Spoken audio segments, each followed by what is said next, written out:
গোপন সংবাদের ভিত্তিতে তেলিয়ামুড়া থানার পুলিশ তেলিয়ামুড়া থানার অন্তর্গত হাওয়াই বাড়ি গ্যাস পয়েন্ট সংলগ্ন এলাকা থেকে দীর্ঘদিন ধরে নিজের বাড়িতে গাঁজা চাষ করা সহ গাঁজার কারবার চালিয়ে যাওয়ার অভিযোগে এক ব্যক্তিকে গ্রেপ্তার করেছে এবং 3 কেজি শুকনো গাঁজা বাজেয়াপ্ত করেছে।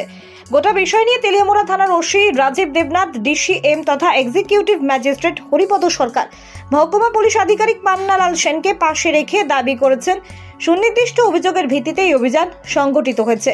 এই অভিযানের পরিপ্রেক্ষিতে আটক করা ব্যক্তি গোপাল নাথ ভৌমিকের বিরুদ্ধে উপযুক্ত ধারায় মামলা গ্রহণ সাপেক্ষে প্রয়োজনীয় ব্যবস্থা গ্রহণ করা হবে বলে ওসি দাবি করেছেন। এলাকা সূত্রে জানা গেছে, দীর্ঘ প্রায় 1 দশকের বেশি সময় ধরে এই জায়গায় গোপাল নাথ ভৌমিক গাঁজা চাষ করার পাশাপাশি নিজ বাড়িতেই গাঁজা সেবনের আসর বসিয়েছেন।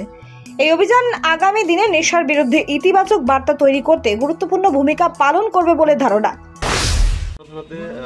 গোপন সংবাদের ভিত্তিতে আমরা হাওয়াইবাড়ি সিএনজি গ্যাসের কাছাকাছি ননী গোপাল নাথ ভৌমিকের বাড়িতে আমরা আসি।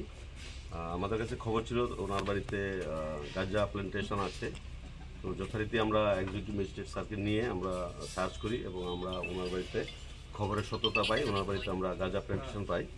পাশাপাশি ওনার ঘরেও আমরা সার্চ করি, ঘরে সার্চ করেও আমরা একটি ড্রামের মধ্যে ড্রাই গাঁজা পেয়েছি।